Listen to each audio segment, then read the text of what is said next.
Hello students. इससे पहले वाले वीडियो में हमने लाइट रिएक्शन के बारे में पढ़ा था और लाइट रिएक्शन में हमने साइक्लिक फोटोफॉस्फोराइलेशन को पढ़ा है और नॉन साइक्लिक फोटोफॉस्फोराइलेशन को पढ़ा है। दोनों प्रकार के साइक्लिक हम पढ़ चुके हैं। आज हम पढ़ रहे हैं डार्क रिएक्शन के बारे में। ठीक है, और डार्क रिएक्शन की जो प्रोसेस होती है वो स्लो होती है और ये क्लोरोप्लास्ट के स्ट्रोमा वाले भाग में होती है। ठीक है, स्लो प्रोसेस होती है और क्लोरोप्लास्ट के स्ट्रोमा रीजन के अंदर होती है। इस डार्क रिएक्शन के बहुत सारे नाम हैं, जैसे इसे कैल्विन साइकिल के नाम से भी जानते हैं। ठीक है, इसे C3 साइकिल के नाम से भी जानते हैं। C3 साइकिल क्यों बोलते हैं? क्योंकि इस डार्क रिएक्शन के अंदर पहला जो स्टेबल कंपाउंड होता है, फर्स्ट स्टेबल कंपाउंड जो होता है वो आपका 3 कार्बन का यौगिक होता है, 3 कार्बन का कंपाउंड होता है। इसीलिए हम इसे क्या बोलते हैं? C3 साइकिल बोलते हैं। RPP साइकिल भी इसे बोलते हैं, रिडक्टिव पेंटोज फॉस्फेट। ठीक है, असिमिलेशन ऑफ CO2 भी बोलते हैं इसको। तो यहाँ पे क्या होता है, C3 साइकिल में CO2 का फिक्सेशन किया जाता है। ठीक है, CO2 का फिक्सेशन करके क्या बनाते हैं? कार्बोहाइड्रेट बनाते हैं। ठीक है ना, कार्बोहाइड्रेट बनाएंगे, स्टार्च बनाते हैं। तो इसे क्या बोलते हैं? असिमिलेशन ऑफ CO2 भी बोलते हैं, या इस साइकिल को केल्विन बेंसन साइकिल भी बोलते हैं। केल्विन बेंसन साइकिल, क्योंकि इसकी खोज जो थी वो केल्विन और बेंसन नाम के वैज्ञानिक ने मिलकर की थी, तो इसे केल्विन बेंसन साइकिल के नाम से भी जानते हैं। जो क्लोरोप्लास्ट के स्ट्रोमा में ये C3 साइकिल आपकी चलती है। इस साइकिल के अंदर इसके जितने भी स्टेप होंगे, प्रत्येक स्टेप के अंदर, ईच स्टेप के अंदर क्या होगा? एंजाइम का यूज़ किया जाता है। हर स्टेप के अंदर किसी न किसी एंजाइम का यूज़ होता है। तो ये कंप्लीट एंजाइमेटिक रिएक्शन होती है। अब डार्क रिएक्शन में क्या किया जाता है कि पौधे जो रहते हैं ना, जैसे मान लो ये प्लांट है, तो प्लांट क्या करेंगे? एटमॉस्फेयर से CO2 लेते हैं।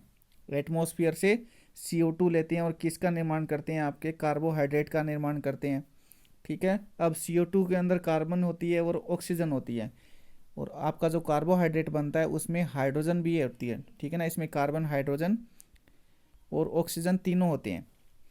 लेकिन आप देख रहे होगे CO2 के अंदर आपको सिर्फ कार्बन मिल रहा है और ऑक्सीजन मिल रहा है, लेकिन जो प्रोडक्ट बन रहा है उस प्रोडक्ट के अंदर हाइड्रोजन भी ऐड है। तो यहाँ पे हम क्या करते हैं? CO2 का रिडक्शन करेंगे।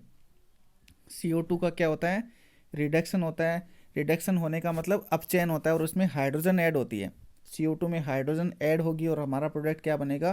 कार्बोहाइड्रेट बनेगा। तो CO2 का फिक्सेशन करके कार्बोहाइड्रेट बनाने की प्रोसेस जो होती है वो आपकी क्या कहलाती है? C3 साइकिल कहलाती है, डार्क रिएक्शन कहलाती है। तो जैसे यहाँ पे लिखा हुआ है कि डार्क रिएक्शन में पौधे जो क्या करते हैं, वातावरण से CO2 लेते हैं और क्या करते हैं? कार्बोहाइड्रेट बनाते हैं। CO2 के अंदर आपको कार्बन मिलती है, ऑक्सीजन मिलती है, लेकिन हाइड्रोजन नहीं होता। लेकिन जो आपका प्रोडक्ट बनता है, कार्बोहाइड्रेट बनता है, उसमें हाइड्रोजन की भी ज़रूरत पड़ती है। जैसे मान लो स्टार्च बना, तो स्टार्च में आपको हाइड्रोजन की भी ज़रूरत पड़ती है। ठीक है, स्टार्च क्या होता है? कार्बोहाइड्रेट ही होता है। तो कार्बोहाइड्रेट में आपको हाइड्रोजन की ज़रूरत पड़ती है, और हाइड्रोजन ऐड करने के लिए हम क्या करते हैं? CO2 का रिडक्शन करते हैं। CO2 का अपचयन करेंगे, तो CO2 का अपचयन करेंगे तो CO2 में हाइड्रोजन ऐड होगी, हाइड्रोजन जुड़ेगी और हमारा प्रोडक्ट क्या बनेगा? कार्बोहाइड्रेट हमें प्राप्त हो जाएगा, कार्बोहाइड्रेट बनेगा। ठीक है, तो CO2 का कार्बोहाइड्रेट में फिक्सेशन करने के लिए हम क्या करते हैं? डार्क रिएक्शन करते हैं। ठीक है, CO2 का कार्बोहाइड्रेट में फिक्सेशन करते हैं, स्थिरीकरण करते हैं, और ये जो रिएक्शन होती है ये आपकी क्या कहलाती है? डार्क रिएक्शन कहलाती है। अब डार्क रिएक्शन जो होती है वो अलग अलग पादपों में अलग अलग प्रकार की होती है। जैसे किसी में ये C3 साइकिल चलती है, कुछ प्लांट ऐसे होते हैं जिनमें डार्क रिएक्शन जो होती है वो C3 साइकिल के रूप में चलती है, कुछ में ये C4 साइकिल के रूप में चलती है, और कुछ प्लांट के अंदर ये CAM साइकिल के रूप में चलती है। क्रेसुलेशियन अम्ल उपापचय बोलते हैं इसको। ठीक है, crassulacean acidic metabolism, CAM cycle. तो अलग अलग प्लांट में अलग अलग तरीके से डार्क रिएक्शन चलती है। आज हम क्या पढ़ रहे हैं? आज हम C3 साइकिल के बारे में पढ़ रहे हैं। तो C3 साइकिल की डिटेल स्टडी किसने की थी? मेल्विन और केल्विन मेल्विन और A बेंसन नाम के वैज्ञानिक ने की थी 1948 के अंदर। C3 साइकिल में 3 कार्बन का यौगिक बनता है जिसका नाम क्या है? फास्फोग्लिसरिक एसिड, और ये आपका फर्स्ट स्टेबल कंपाउंड होता है, प्रथम स्थायी उत्पाद होता है। इसीलिए हम इस साइकिल को क्या बोलते हैं? C3 साइकिल बोलते हैं, क्योंकि आपका पहला जो कंपाउंड बनेगा वो फर्स्ट स्टेबल कंपाउंड होता है और ये 3 कार्बन युक्त होता है, उसमें 3 कार्बन मिलेंगे। इसीलिए इस साइकिल को हम C3 साइकिल बोलते हैं। और C3 साइकिल की जो स्टडी की गई थी वो क्लोरेला सैंडेस्मस नाम के एक एल्गी के अंदर की गई थी, जो ग्रीन कलर का था और यूनिसेलुलर एल्गी होता है। ठीक है, क्लोरेला सैंडेस्मस यूनिसेलुलर एल्गी होता है और ये ग्रीन कलर का होता है। इसी में सबसे पहले C3 साइकिल की स्टडी की गई थी। अब C3 साइकिल के अंदर 3 स्टेप आपको याद रखने पड़ेंगे, या C3 साइकिल जो होती है वो 3 स्टेप के अंदर चलती है। सबसे पहली स्टेप जो होती है वो कार्बोक्सिलेशन कहलाती है। कार्बोक्सिलेशन स्टेप में क्या होता है कि CO2 जो रहती है वो प्लांट के अंदर एंटर करती है। कार्बोक्सिलेशन स्टेज में क्या होगा, CO2 प्लांट के अंदर एंटर करती है, प्लांट में प्रवेश करती है। दूसरा आपका स्टेप होगा रिडक्शन। तो रिडक्शन में हम क्या करेंगे, CO2 में हम हाइड्रोजन ऐड करेंगे। ठीक है, रिडक्शन में हम क्या करेंगे, CO2 के अंदर हाइड्रोजन ऐड करेंगे। थर्ड स्टेप आती है रीजनरेशन। तो रीजनरेशन में आपका कार्बोक्सिलेशन में जो कंपाउंड बनेगा वही कंपाउंड हम रीजनरेशन के अंदर वापस बनाएंगे। ठीक है, रीजनरेशन का मतलब होता है पुनर्निर्माण करना या वापस बनाना। तो कार्बोक्सिलेशन स्टेज में आपका जो कंपाउंड बनेगा वही कंपाउंड हम रीजनरेशन स्टेज के अंदर वापस बनाएंगे, उसका रीजनरेट करेंगे। ठीक है, तो 3 स्टेप के अंदर आपकी ये C3 साइकिल चलती है।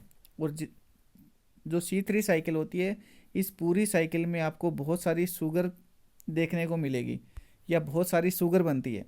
ठीक है, इस पूरी C3 साइकिल में क्या होता है, बहुत सारी शुगर बनती है, शर्करा बनती है और हमें स्टार्च प्राप्त होता है। लास्ट में हमें क्या मिलेगा, स्टार्च प्राप्त होता है। तो ये तो कुछ मेन बातें थी जो C3 साइकिल के बारे में है। ठीक है, अब हम पढ़ेंगे जो C3 साइकिल आपकी होती है वो उसमें कौन कौन सी शर्करा या शुगर होती है। ठीक है ना, C3 साइकिल में जैसे मैंने अभी बोला कि बहुत सारी शुगर बनती है, तो कौन कौन सी शुगर इस C3 साइकिल में बनेगी वो देख लेते हैं। तो यहाँ पे आपको एल्डोज शुगर देखने को मिलेगी और कीटोज शुगर देखने को मिलेगी। ठीक है ना, बहुत सारी एल्डोज शुगर बनेगी और बहुत सारी कीटोज शुगर बनेगी। तो इनको याद कैसे हम रख सकते हैं, तो याद करने का एक आसान सा तरीका है कि ये जो आपका है ये एल्डिहाइड शुगर है और ये आपकी कीटोज शुगर है। इसमें कीटोन ग्रुप प्रेजेंट है और इसमें एल्डिहाइड ग्रुप प्रेजेंट है। तो ये जो आपका पहला फॉर्मूला है ये किसका है, ग्लूकोज का है। ठीक है, ग्लूकोज क्या है, एक एल्डिहाइड शुगर है। तो ये ग्लूकोज का फॉर्मूला आपको याद रखना पड़ेगा।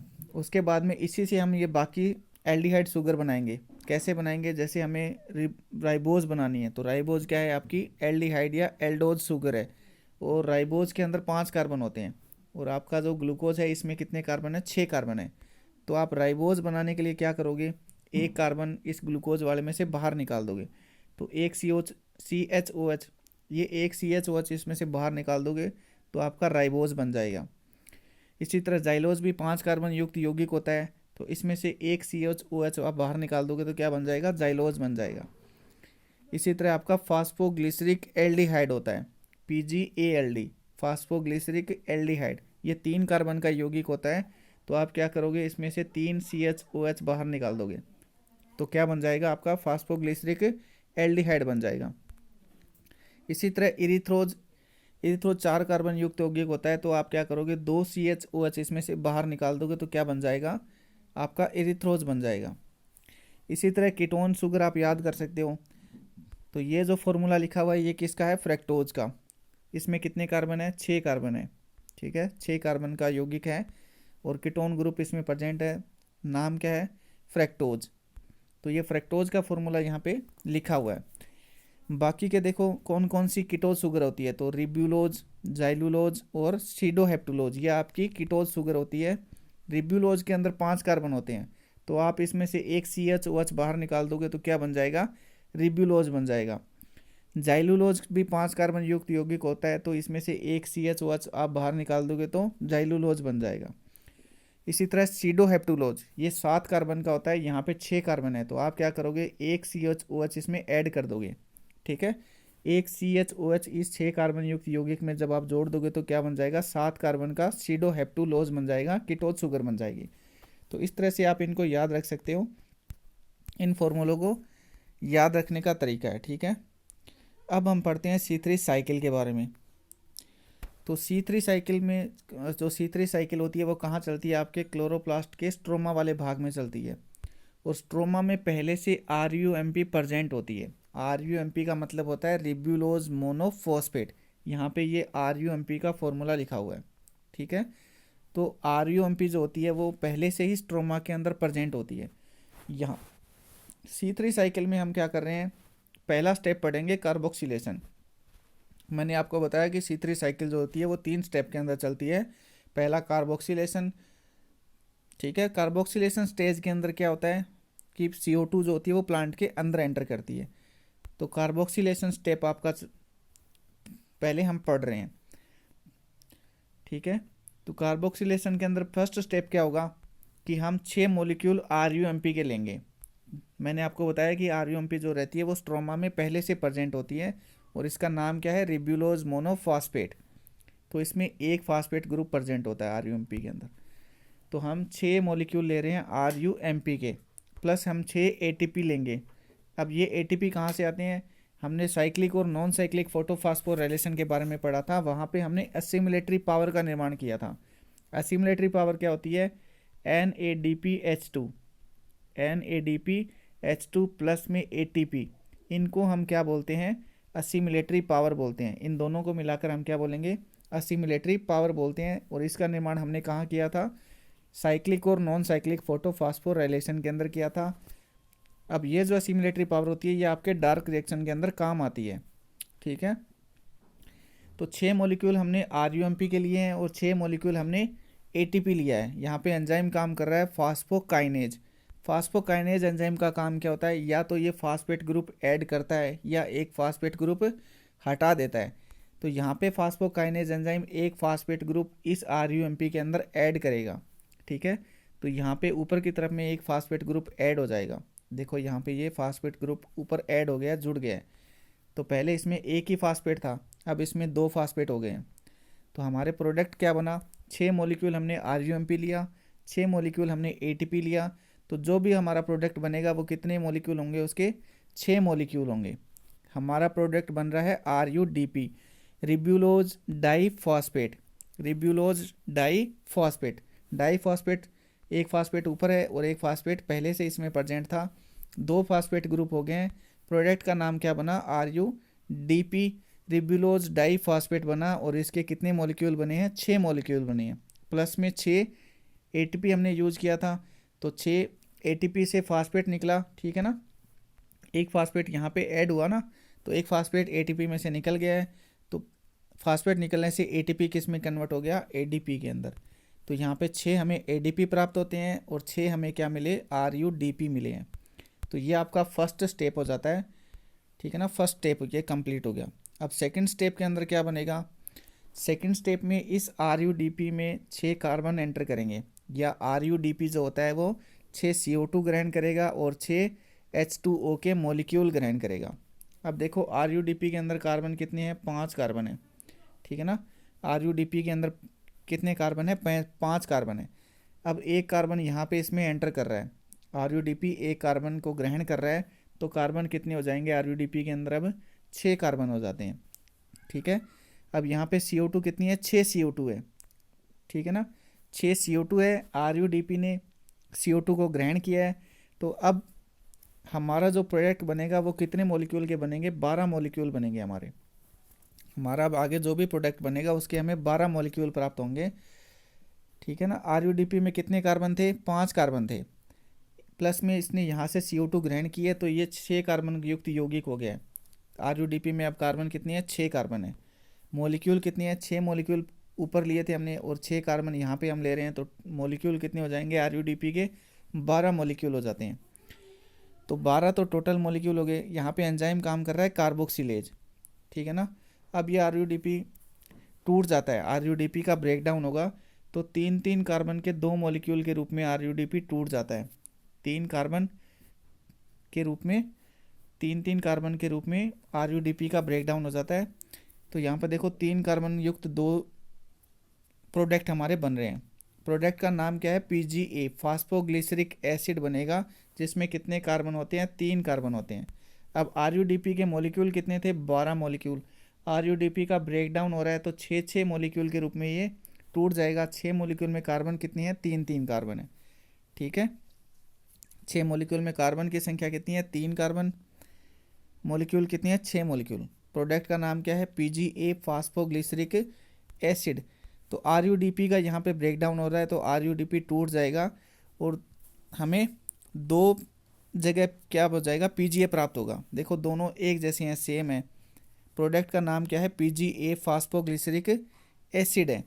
इसके अंदर कार्बन कितने हैं, 1 2 3, 3 कार्बन का यौगिक है। यौगिक का नाम क्या है, फास्फोग्लिसरिक एसिड। तो यहाँ पे टोटल हमें PGA के मॉलिक्यूल कितने प्राप्त होंगे, 12। हमने 12 RUDP का ब्रेक डाउन किया है, तो हमें 6 मॉलिक्यूल प्राप्त हुए हैं दो जगह पे। 6 मॉलिक्यूल PGA के दो जगह हमें प्राप्त हुए हैं। टोटल PGA हमें कितने मिलेंगे, 12। तो 12 टोटल PGA मॉलिक्यूल हमें यहाँ पे प्राप्त होते हैं। एंजाइम यहाँ पे काम कर रहा है कार्बोक्सिलेज।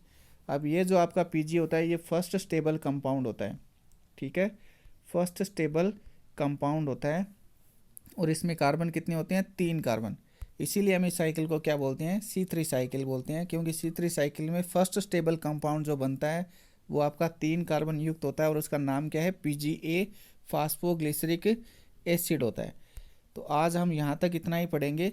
नेक्स्ट टॉपिक में हम इस साइकिल को कंटिन्यू रखेंगे, ठीक है ना। नेक्स्ट वीडियो में हम क्या करेंगे, इस साइकिल को कंटिन्यू पढ़ेंगे। तो वीडियो अगर अच्छा लगे तो लाइक शेयर और सब्सक्राइब ज़रूर करें। वीडियो से रिलेटेड अगर कोई क्वेश्चन हो तो आप कमेंट बॉक्स में कमेंट कर सकते हो, आपको आंसर ज़रूर मिलेगा। Thank you.